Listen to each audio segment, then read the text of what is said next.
untuk huruf mad dan huruf lin ini punya hukum tersendiri, ya. Nah, di sini dibahas oleh Syekh Aiman. Nah, di sini beliau katakan yang ketiga huruful maddi wal lin. Ya, untuk huruf mad dan juga huruf lin takhruju bihtizazil autari sautiyati fil hanjarati. Maka dia keluar dengan cara bergetarnya, ya, pita suara di tenggorokan. Ya, jadi di tenggorokan kita ini ada pita suara, teman-teman. Nah, bentuknya seperti ini. Ya. Ini ada dua pitanya, ya, yang kanan dan yang kiri. Ketika seorang membaca huruf mad, ya, huruf alif contohnya, maka dia akan bergetar. Ya, teman-teman bisa buktikan sendiri. Ya, misalnya ketika membaca huruf ba yang dipanjangkan. Ba, silahkan teman-teman pegang, ya, tenggorokannya. Ya, di sini pita suaranya bergetar, teman-teman. Ba, ada getaran yang kita rasakan di sini. Nah, itu getaran dari pita suara. Jadi ketika seorang membaca huruf mad dan juga membaca huruf lin, ya, maka ada getaran di pita suara. Nah, kemudian di sini beliau rinci, ya, karena huruf mad itu ada 3, ya, ada alif, ya, ada dhammah, ada ya, ya, maka di sini beliau jelaskan ada sedikit perbedaan, ya, antara huruf alif, huruf wawu dan juga huruf ya ketika dilafalkan, ya. Nah, yang pertama untuk huruf alif di sini beliau jelaskan wa yusahibu dzalika infitahun lil fam fil alif wa yakunul lisanu fi wad'ir rahati. Ya. Adapun pada huruf alif, kata beliau, harus diiringi dengan membuka mulut, infitahun lil fam. Jadi kalau kita membaca huruf alif, maka mulut itu harus dibuka, ya, dan lidah harus dalam kondisi rileks. Ya, perhatikan di sini gambarnya, teman-teman. Nah, di sini Syekh Aiman membawakan contoh, ya, posisi organ pelafalan pada manusia ketika membaca al-aliful maddiyah, huruf alif yang fungsinya untuk memanjangkan bacaan, huruf mad, ya, huruf alif, yaitu dengan cara infitahun lil fam, membuka mulut. Ya, lihat di sini posisi mulutnya terbuka, ya, dan lisan ini dalam keadaan rileks, ya, jadi nggak boleh ditegangkan lisan ini.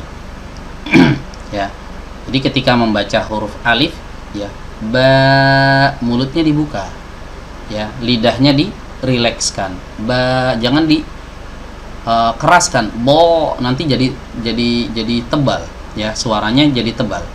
Ya, jadi santai saja ketika kita membaca huruf alif.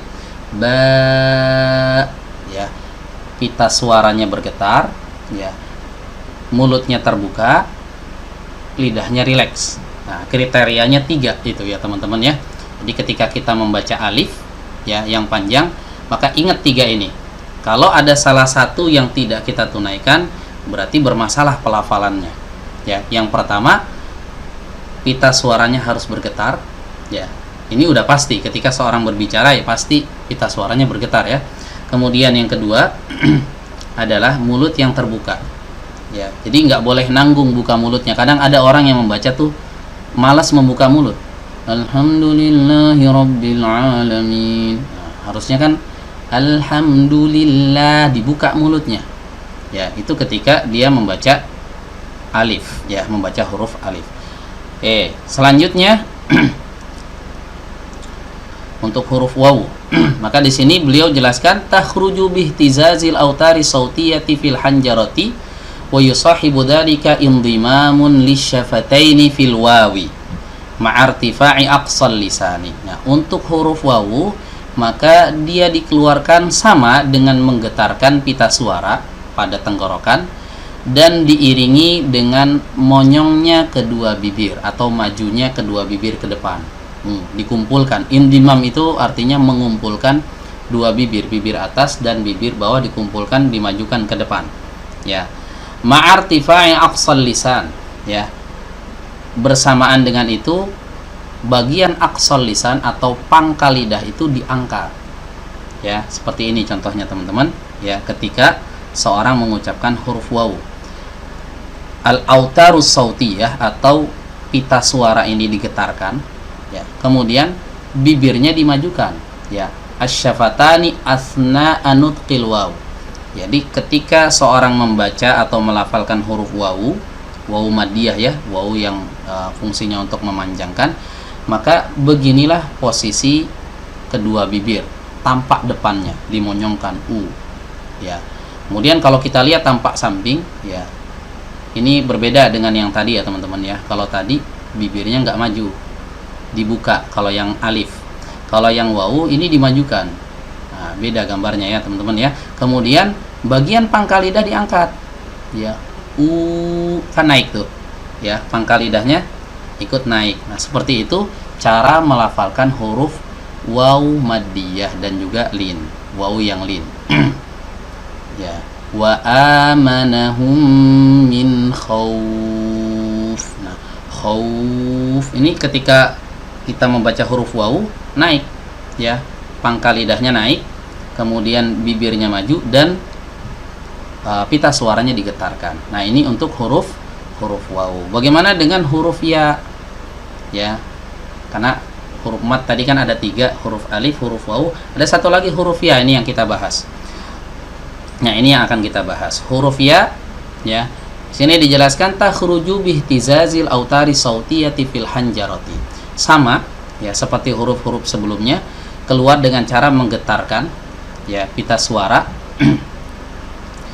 di tenggorokan, ya, diiringi dengan inkhifadun lil fakkis sufli, ya, dengan cara menurunkan rahang bawah, ya. Jadi rahang bawahnya diturunkan. Nah, ini rahang kita ini diturunkan ke bawah. Wartifa'un liwasatil lisani fil ya, ya, dan mengangkat bagian tengah lidah pada huruf ya, ya.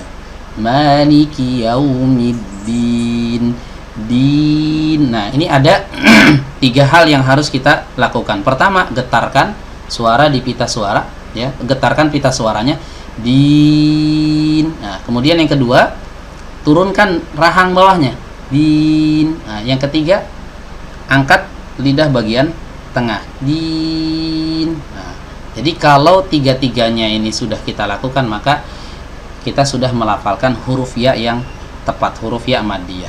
Demikian yang bisa disampaikan pada kesempatan kali ini, kurang lebihnya mohon maaf. Wassallallahu ala nabiyyina Muhammadin wa ala alihi wa sahbihi wasallam. Walhamdulillahirabbil alamin. Wassalamualaikum warahmatullahi wabarakatuh.